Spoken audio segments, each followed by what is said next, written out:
Hello everyone, this is Vincenzo and welcome to a new episode of All Pawns First. In this episode we are going to play Mateo, who's rated 1400 and also is the last intermediate bot.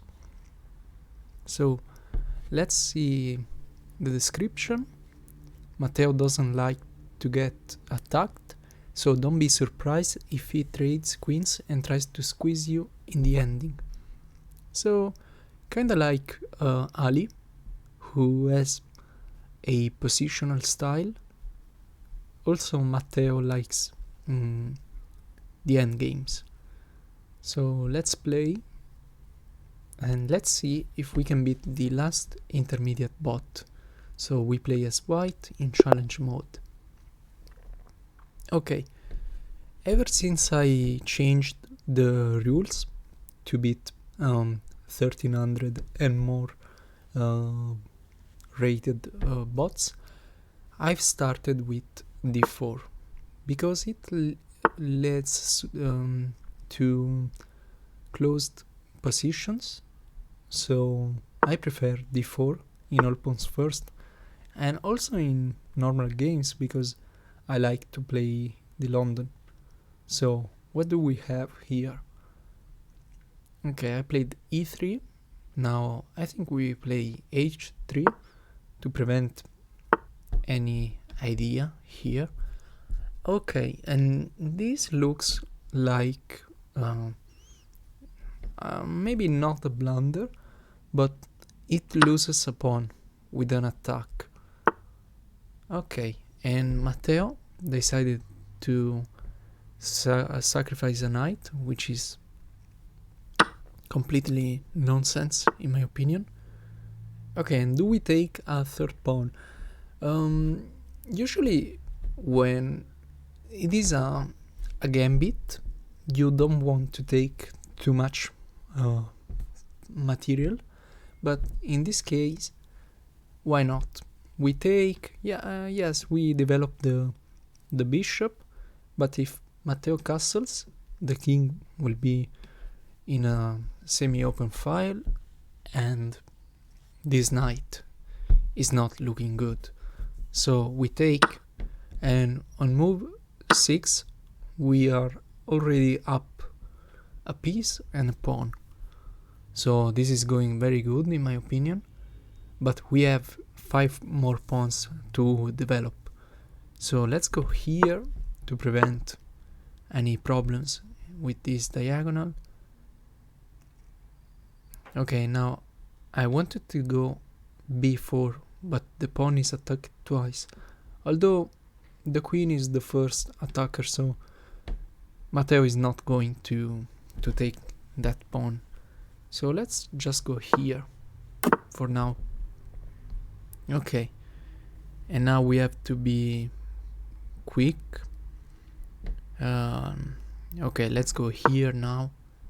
We have to move 2 more pawns and we have to do that quickly because we have to get our king to safety. Okay, and this was a bad move because now I have to move the king, but maybe we're safe. We are going to hide on the queen side. So let's go here. Although if I go d2, there is this check. I can block with the queen, maybe. Or maybe I just go here. Now let's go here. I want to hide the king. Okay, now this is a problem, and we are lucky in this position because I only had 1 pawn to move, the g pawn, but it is now blocked, so I can move the king and defend.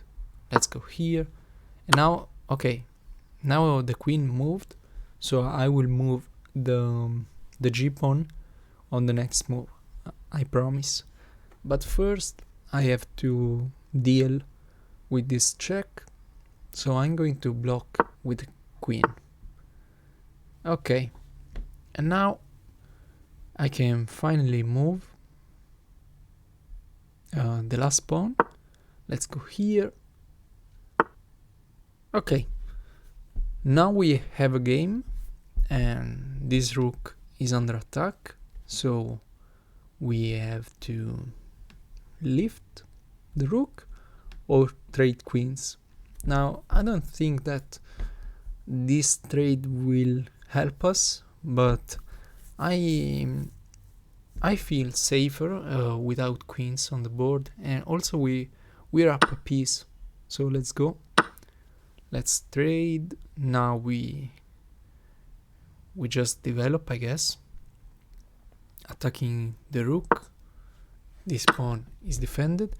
Okay, this is not a good move, so we just take the rook. And yeah, of course they can sorry, they can take our rook, and they took a pawn for it, so this will be a good tactic, but we sorry, but we are up a piece, so why this will lead to a trade like this, and now we are simply winning here. They win another pawn, but we go here and they are forced to go back. Okay, this is a blunder now. Okay, they push the d pawn. I guess we just take it. Why not? Again, they are trying to do something, but we don't want to open their rook. Instead, we push. And now, if we take, they can take with the b pawn, and then they have the b file. So why don't we just develop? Okay, now they take. So let's take with the knight, centralizing the pieces. Let's attack the bishop. Okay, and then we lift the rook, and we are going to take an open file now. So where do we want our rook? I think we go here and take the e file.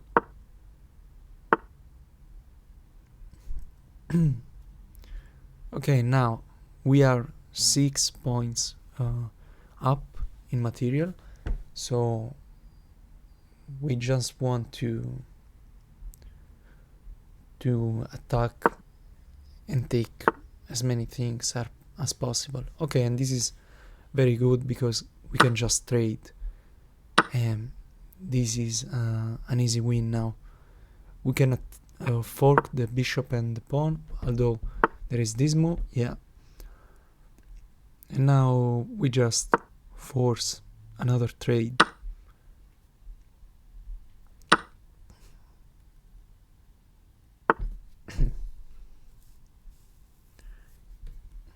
Okay.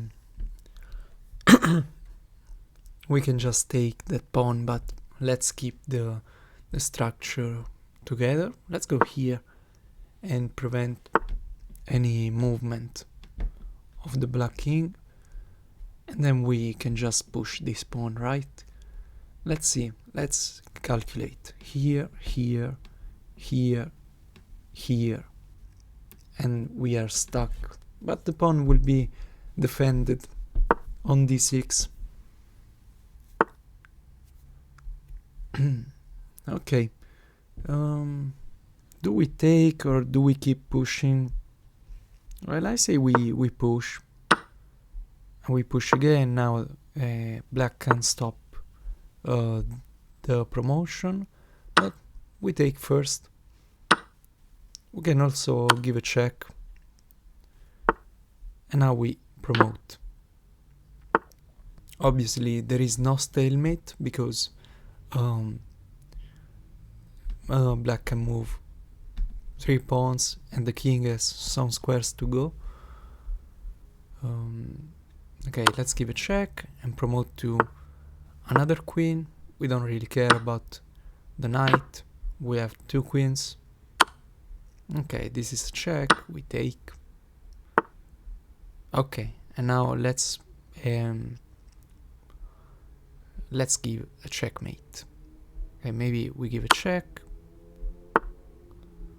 I'm sorry if I don't find the quickest mate, but I don't really care about finding the quickest mate, because we are up. I mean, we're up 20 points of material. We have 2 queens. Let's give a ladder mate. And yeah, this is a checkmate. Okay. 49 moves win. Also, this is pretty funny. Queen GG. Yeah, because we could have moved both queens to G8. So it says Queen GG. Okay, let's check the game review.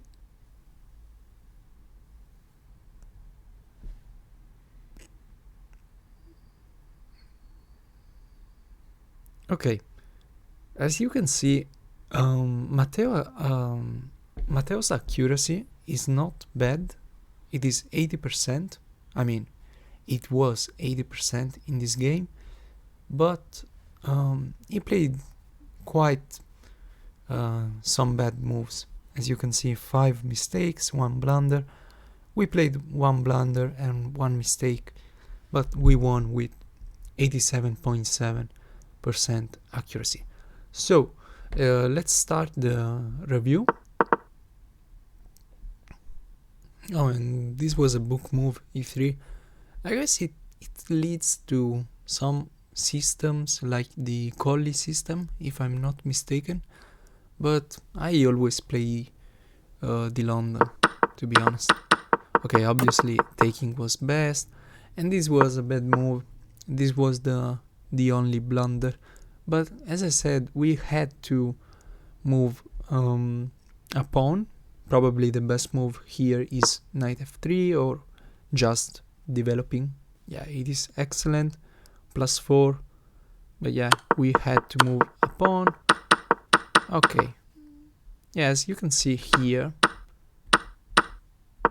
this was excellent. It was a very nice tactic, but after we take and black takes, we can just trade.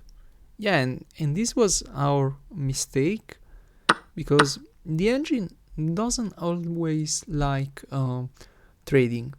So probably this move was better. Yeah, because then we lost a pawn with check.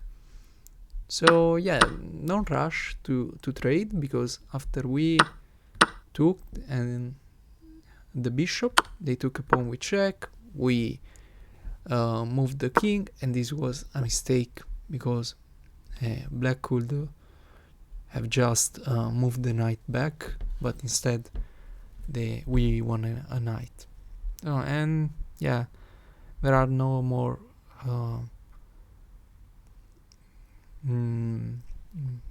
good moves or mistakes. So let's just check the rest of the game. You can see here, pushing was the best move. Yeah, because why would we take and open the file? We are winning anyway, but let's just keep things simple. So let's go on.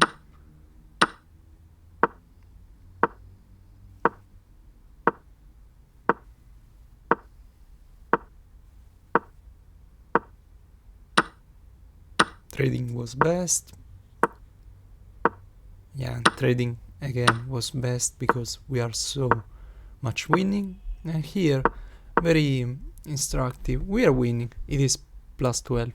But if we take, it is also winning, obviously. But then the king can move, and it will be complicated. Yeah, now it says it is best, but here now says the g5 is best, everything is winning, right?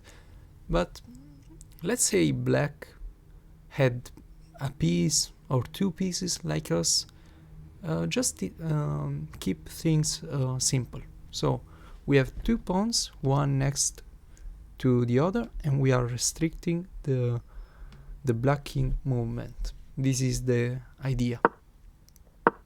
And then we push the d pawn. It was best. And there is, yeah, as you can see, there is a mate in 6, but I didn't find it. I usually always miss these mates. And then you can see there is a mate in 2, but we gave a ladder mate, which took some more moves. Well, we won the game. This is what matters. So I hope you enjoyed this episode. Now we have defeated all the intermediate bots, and in the next episode we're going to play Antonio, who is the first advanced bot and is rated 1500. Let's see if we can beat an advanced bot and hopefully some more. So thanks for watching and see you in the next episode.